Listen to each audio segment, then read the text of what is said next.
بسم اللہ الرحمن الرحیم السلام علیکم ورحمۃ اللہ وبرکاتہ. دس از شگفتہ فردوس. آپ لوگ میرا انٹروڈکٹری سلائیڈ دیکھ سکتے ہیں. یہ میرے بارے میں تھوڑی سی انفارمیشن ہے. تو آج کا کوٹ: اچھا انسان ریاضی کے صفر کے مانند ہوتا ہے جس کی اپنی کوئی قیمت نہیں ہوتی، پر جس کے ساتھ جڑ جائے اس کی قیمت 10 گنا بڑھا دیتا ہے. یعنی اگر ایک اچھا انسان اپنی نیت صاف رکھے اور سیلف لیس ہو تو اس کی اپنی تو کوئی قیمت نہیں ہوتی، اس کی اپنی کوئی خواہشات نہیں ہوتی، اس کے اپنے کوئی درجات پہ وہ زیادہ توجہ نہیں دیتا. لیکن جب وہ کسی کے ساتھ جڑ جاتا ہے تو اس کی قیمت 10 گنا کر دیتا ہے. تو آپ کو بھی اس صفر کے مانند بننا ہے اور اپنی طرح کئی انسان کو بنانا ہے، افراد سازی کرنا ہے، لوگوں کو ترقی کی راہوں پر گامزن کرنے کی کوشش کرنا ہے. آج کا لیسن ہم سٹارٹ کرتے ہیں. آج کا لیسن ہے صفت. صفت اور متعلق فعل ہم ایک ہی لیسن میں کمپلیٹ کریں گے. چھوٹے چھوٹے ٹاپکس ہے. تو صفت ایسا کلمہ یا الفاظ، ایسے کلمے یا الفاظ جس سے اسم کی کیفیت ظاہر ہوتی ہے صفت کہلاتا ہے. جیسے کہ ہم کہتے ہیں ان کی صفات یہ ہے، ان کے عادات و اطوار کے بارے میں بات کرنا یا پھر ان کی خصوصیت کے بارے میں بات کرنا. کسی بھی اسم کی، کسی بھی نام کی خصوصیت کے بارے میں یا کیفیت کے بارے میں جب ہم بات کرتے ہیں تو انہیں ہم صفت کہیں گے. جیسے کہ وہاں اندھیرا ہے، پانی ٹھنڈا ہے، دودھ گرم ہے، اس چیز کا رنگ سفید ہے، انڈا سفید ہے وغیرہ.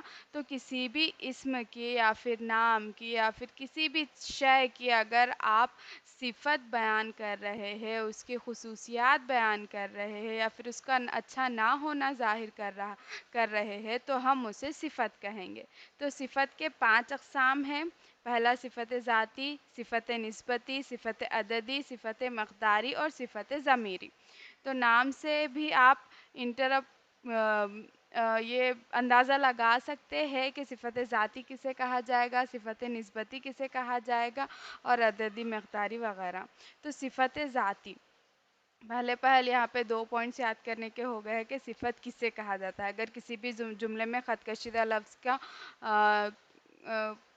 جز کیا ہے یہ بتائیے کر کے کوشچن آ گیا. جیسے کہ ایک سینٹنس آپ کو دے دیا جائے گا کہ پانی گرم ہے، تو گرم کے نیچے خط کشیدہ کر کے یہ قواعد کی کس عنصر کی مثال ہے کر کے کوشچن آ سکتا ہے. تو آپشنس میں سے آپ کو صفت پہ ٹک کرنا ہوگا. نیکسٹ، صفت کی کتنی اقسام ہیں؟ صفت کی 5 اقسام ہیں. تو پہلا ہے صفت ذاتی، ایسی صفت جس سے اسم کی اندرونی یا بیرونی خاصیت ظاہر ہو. اندرونی، جسم کی اندرونی خاصیت یا بیرونی خاصیت، دکھنے میں کیسا ہے یا پھر اس کی باطنی خاصیت کیسی ہے. ظاہر اور باطن دونوں کے لیے صفت ذاتی کا استعمال. ٹھوس ہے، مائع ہے، گرم ہے، ٹھنڈا ہے، کالا ہے، سفید ہے، براؤن ہے، کس طریقے کا ہے وہ، اس کو ظاہر کرنا صفت ذاتی کہلائے گا. دوسرا ہے صفت نسبتی.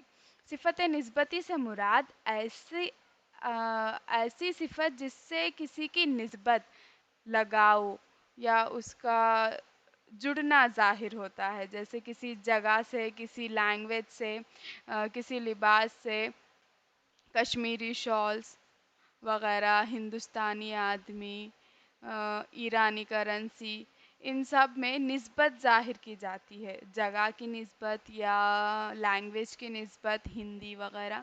تو اسے ہم صفت نسبتی کہیں گے. نیکسٹ ہے صفت عددی. صفت عددی صفت میں اسم کی تعداد کو ظاہر کرتا ہے.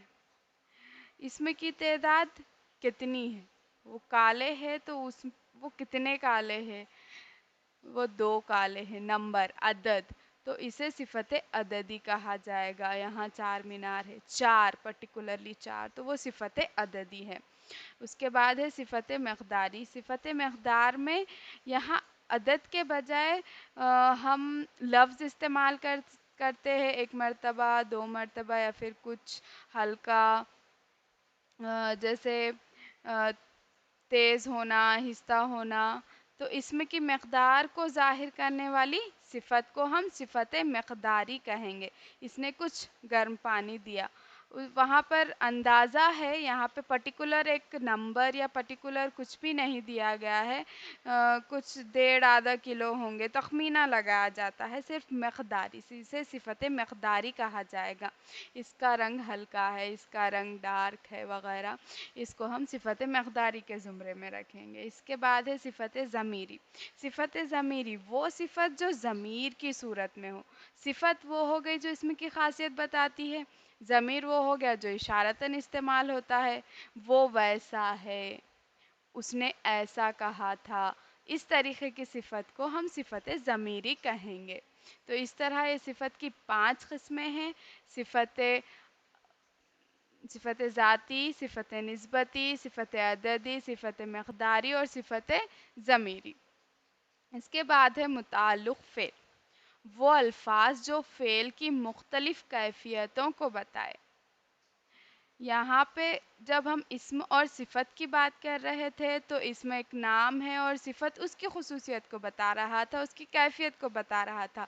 لیکن متعلق فعل فعل کی حالت یا فعل کی کیفیت کو جب بتائیں گے تو ہم اسے کہیں گے متعلق فعل. وہ فعل کے متعلق کچھ ظاہر کر رہا ہے تو اسے ہم متعلق فعل کہیں گے. جیسے احمد جلدی آؤ، تم صاف لکھتے ہو، ساجدہ آہستہ کھاتی ہے.